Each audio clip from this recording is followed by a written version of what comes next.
Nah, di kuliah apa yang pantik? Masih ada tidak, maksudnya selain konteks rumah tadi yang terbiasa di Ya, tempo. Nah, situasi kampus Silo lainnya waktu itu kan belum belum ada perpusnya kan istilahnya. Maksudnya kalau kita bahkan belum ada sebenarnya. bahkan maksudnya kalau di FKIP itu pustaka biru itu sudah dikenal. Pustaka merah biru. Pustaka merah biru itu dikenal bahwa kalau kau pengen bacaan alternatif, maksudnya saya tidak tahu ya, mungkin karena kita, bagi saya pembaca, futuristik itu menyenangkan gitu. Nah, kadang-kadang buku di perpus itu sebenarnya informatif tapi kadang-kadang kaku gitu. Kering. Ya, buku-buku pengantar itu biasa. Bukan berarti buruk kan? Akhirnya biasa. Nah, apa yang pantik waktu itu di kampus?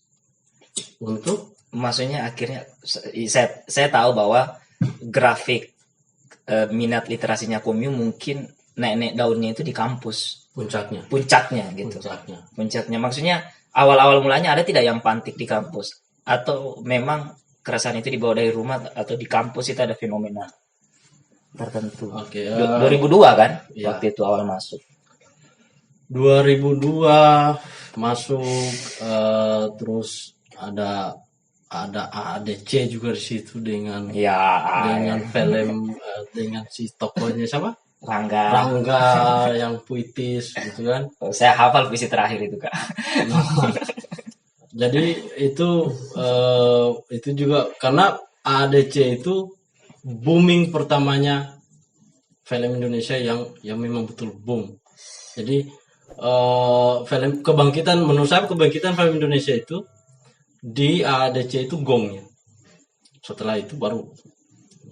Nah, booming sekali waktu itu memang. Akhirnya Rangga dengan pendekatan puisi itu jadi kayak tren puisi. Terus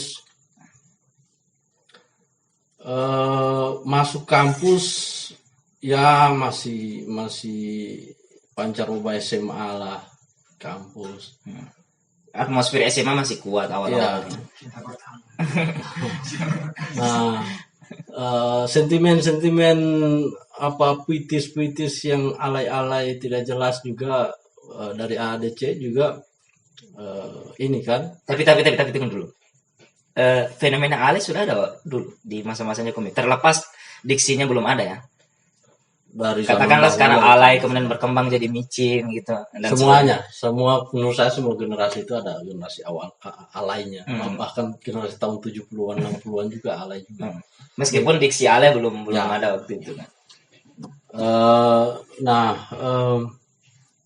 Akhirnya saya bersyukurnya dapat teman-teman yang bisa istilahnya orang bisa jadi dinding pantul. Ketika dilempar dia mantul begitu. Nah, kenallah dengan beberapa teman. Menurut saya salah satu titik bersyukurnya saya ketika masuk berlembaga itu di saat kuliah. Awalnya memang di Lalimpala awalnya. Ada lembaga lain. 2002 saya masuk, 1 tahun survei.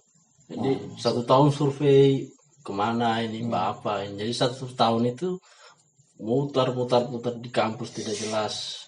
Baru tahun selanjutnya memutuskan untuk mendaftar. Mendaftar memang di Lalimpala waktu itu. Masuk, tapi belum ada, tahun awal-awalnya belum ada. Ya, masih kayak SMA. Iya, belum ada, masih pencarian sendiri. Gitu, pencarian sendiri untuk literasi. Di awal-awalnya kan bacaan-bacaannya sudah mulai membaca kan waktu itu karena di kuliah akhirnya banyak buku jadinya kita dapat dari senior kita lihat ada beberapa buku. Ya. Bacaan awal apa? Micin atau yang kering? Awal-awalnya kan masih siapa ini? Apa novel? Puisi? Sayap patah ini. Oh, Khalil Gibran. Oh ya. Wah, itu semua orang lah. Khalil Gibran kan jadi nabinya semua orang jadinya kan. Wah, dengan Khalil Gibran yang juga akhirnya kita juga tidak paham betul sebenarnya apa yang dia tulis, tapi karena karena ingin tren. Ya, ada egosentris yang bermain. Saya kok bacanya Halil gitu. Halil. Kan? Nah, akhirnya dari situ ketemu satu teman Fadli Batalipu dari Buol. Terus yang satu lagi Yaya, sekarang di Kota Raya. Yaya dia pendekatannya puisi, memang puisi dia. Wah, halus dia. Mulai dari puisi, menurut saya waktu kita itu klubnya dari puisi. Puisi Serampangan. Awal ketemu, apakah memang sama-sama baru begitu atau Yaya dan Kak Fadli? Fadli angkatan 2000. Beda 2 tahun dengan Komio. Ya, dia yang mendiksa saya kemarin. Dia yang siksa di lapangan. Yaya 2001. 1 tahun dia di atasku. Jadi Fadli 2000, Yaya 2001, saya 2002. Berarti mereka kemungkinan sudah mulai dari awal gitu. Ya. Belum juga, maksudnya masih ini kan cerita cinta awalnya ini. Jadi cidaha itu kan masa awal itu berarti masa cidaha. Kekuatan cinta, kekuatan perempuan gitu. Ya, yang putar di situ. Yang memantik gitu. Ya dengan cerita cintanya, Fadli dengan cerita cintanya, saya juga dengan cerita cinta sendiri-sendiri. Akhirnya kita kalau saya istilahkan waktu itu mengepung FKIP dengan puisi. Kita kepung FKIP dengan puisi. Kebanyakan puisi tanpa nama. Jadi sampai mahasiswa FKIP menurut saya agak terganggu juga dengan ulahnya kita, karena pagi itu di kantin sudah ada puisinya kita. Di kaca BT7 sudah ada, dan itu tidak ada nama. Ya, ini puisinya siapa? Lingkungan mendukung juga waktu itu untuk dibaca, karena ya tidak varian sekarang gitu. Sekarang itu medsos apa segala macam kan. Ya, betul. Jadi belum ada medsos lah waktu itu. Jadi di mading sampai yang paling susah ditembus itu kan madingnya anak fisika. Itu fisika rata-rata MIPA ya. Fisika, biologi, matematika. Itu bukan karena karakter keilmuannya mereka ya. Bukan. Ya, bisa jadi juga. Mereka kan rapi memang. Jadi madingnya itu, mading paling bagus itu pasti madingnya anak MIPA. Rapi gitu. Ya, di kaca dan digembok. Kita harus cari siapa adminnya ini. Ada regulasinya begitu kalau mau tidak sembarang tempel gitu. Jadi kita sampai kemarin itu cari siapa adminnya, siapa penanggung jawab madingnya ini. Karena di mading yang lain kita sudah serang semua dengan puisi. Yang bahkan ada yang dari Timaroko, dari kertas, dari tong sampah. Jadi begitu saja puisi. Kan? Menurut saya itu satu fase yang menurut saya gemilang gitu. Enak untuk dikenang dan dicerita. Menurut dalam kasusnya kita itu pengalaman yang bagus. Ada puluhan puisi kita lepas setiap harinya. Kalau dikumpul-kumpul banyak sekali puisi yang kita. Ada yang puisi cuma 1 bait, ada yang 2 bait. Nah, sayangnya memang tidak ada yang terekor. Iya. Tidak ada yang dokumentasikan itu. Tidak, memang karena tujuannya juga awalnya bukan sih. Tapi akan menarik nanti puisi kalau maksudnya bagaimana situasi sekarang gitu.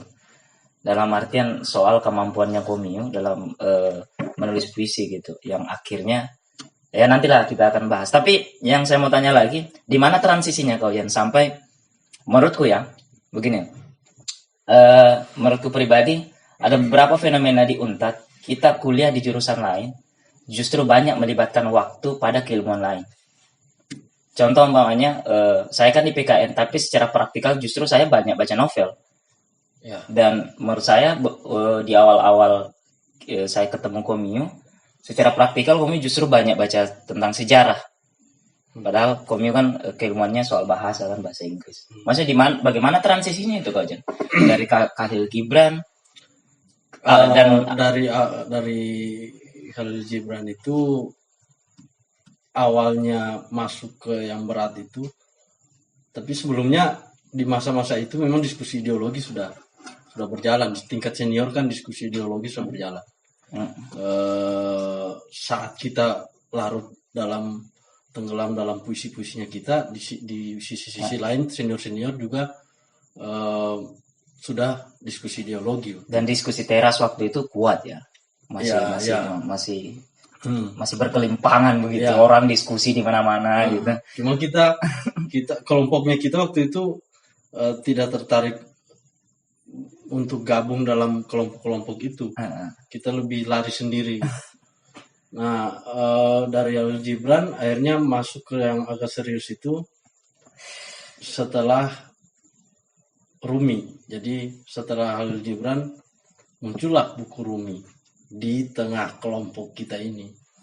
Tapi Rumi kan masih sastrawi juga kan? Iya, tapi agak berat dia. Agak berat gitu. Nah, masuk Rumi sudah. Jadi kalau Rumi dia memang agak berisi, dia agak berat.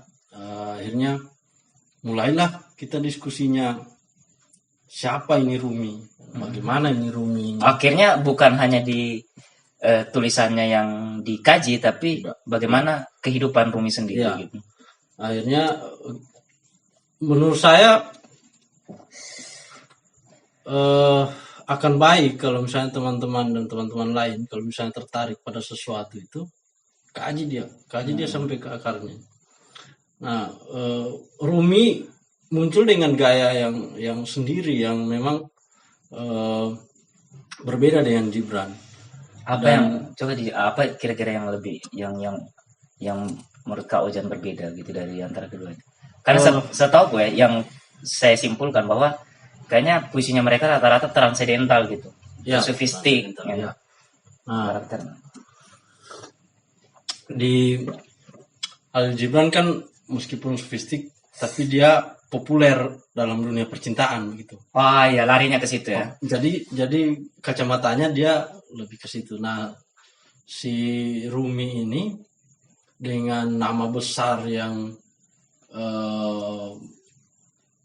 pimpinan tarekat, bahkan dia pimpinan tarekat kan, tarekat Sufi. Dia ulama besar Sufi, dan kalau nggak salah di Barat itu ada hari Rumi, ada hari peringatan Rumi di Barat ya, di Eropa, kalau nggak salah di Eropa, mungkin bisa dicek nanti di internet. Saking penghargaannya mereka tentang kepada Rumi ini, ada hari yang khusus untuk menghargai seorang Rumi. Dari sisi kehidupan Rumi sendiri gitu. Sastrawannya. Karya sastranya. Nah, ketika kita menyelam ke Rumi ini, masuklah kita ke tasawuf. Oke. Dari sastra akhirnya transisinya ke tasawuf dulu. Wah, itu dunia apa ya? Dunia tasawuf gitu. Nah, akhirnya kita diskusinya mulai bukan melebar, jadinya melebar ke Bishir, si ulama telanjang kaki itu, Sufi telanjang kaki.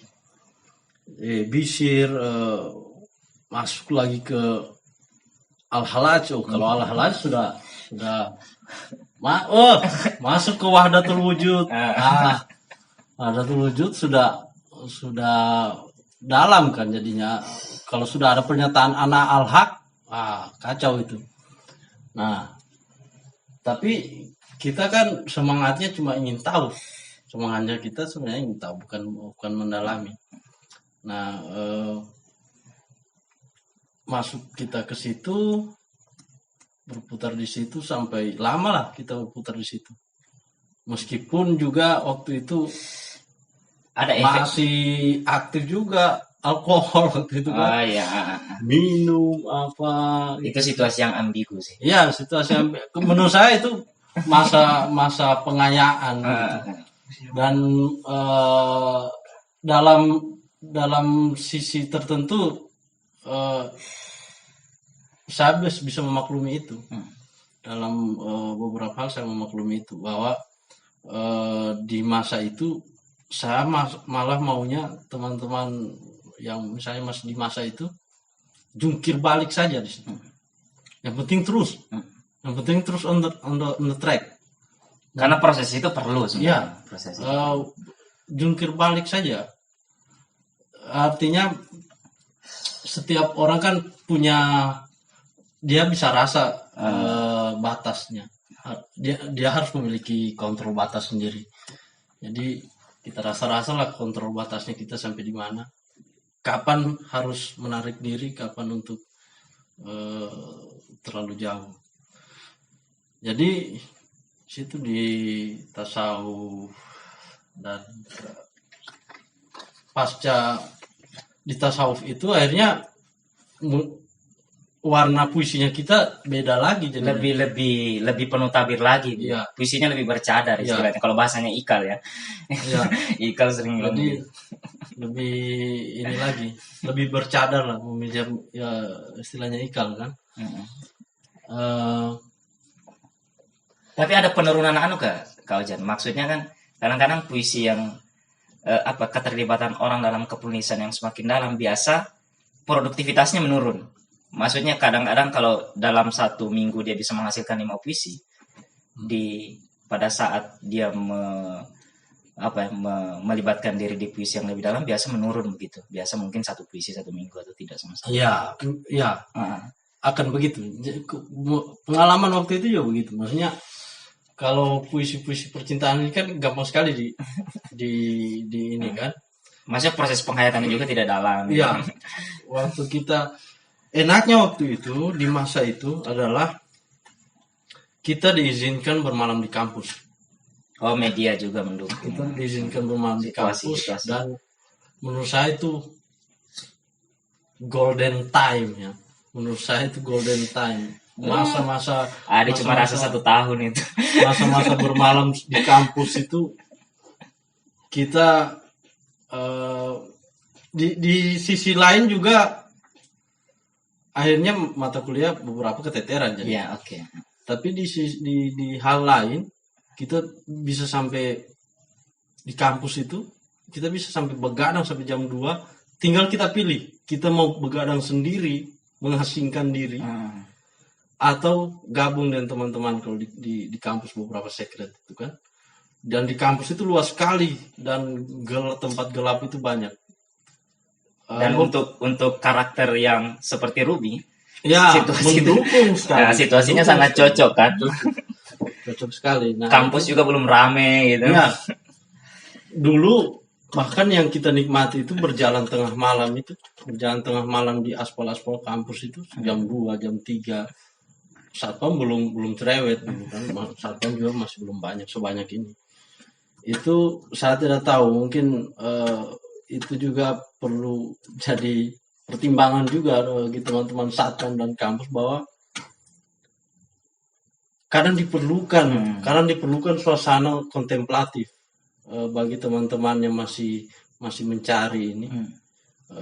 Diperlukan ruang-ruang senyap, sunyi begitu untuk mereka, kontemplatifnya bagus. Tapi kalau pendapatku soal itu kan begini, saya pernah mendengar doktrin dalam kelas bahwa pembelajaran di luar kelas itu lebih banyak dan lebih berpengaruh begitu dibandingkan yang dalam kelas gitu. Nah, menurut saya situasi kampus justru mendukung aktualisasi diri itu ketika kita di luar kelas. Itu maksud situasi kampus yang bisa bermalam. Iya. Nah, itu jadi akhirnya hiduplah itu. Ditambah lagi kalau misalnya kita balik ke bagaimana literasi itu jadi berkembang di lingkungan kelompoknya kita, ada kayak misalnya saya dapat buku baru. Wah, iya, baku pancing. Saya ada buku baru, ada bahan untuk kita bedah malam ini. Wah, saya rindukan sekali masa-masa itu. Ya kadang saya dapat ini Fadli juga. Nah itu kita larut diskusi dan enaknya dulu kalau misalnya enaknya ada kelompok seperti itu, kita membaca terus kita diskusikan, itu akan masuk. Kalau kita baca biasanya dia di short term memory, dia cuma numpang saja kalau kita cuma baca. Tapi ketika kita diskusikan dan itu terjadi pertukaran pendapat tentang apa yang kita baca, itu masuk ke long term memory dia. Susah dilupakan, maksudnya tak instan di kepala sudah. Nah itu pola itu yang secara tidak sadar kita melakukan itu. Kita baca, kita diskusikan. Kita baca, kita diskusikan. Jadi pola tidak sadar karena tidak terstruktur juga lalu kan tidak mengikat lembaga dan sebagainya. Iya, dan kita tidak sadar itu ternyata itu pola yang bagus untuk menyimpan informasi ini ke long term memory. Nah, di samping kita harus tahu juga labiodental frikatif, part of speech. Ini soal keilmuannya kuliah gitu kan? Mata kuliah ya, oke. Fonologi, ya meskipun itu di lembar keberapa gitu. Semiotika dan sebagainya. Akhirnya tidak jadi prioritas gitu. Nasal sound, ada nasal sound.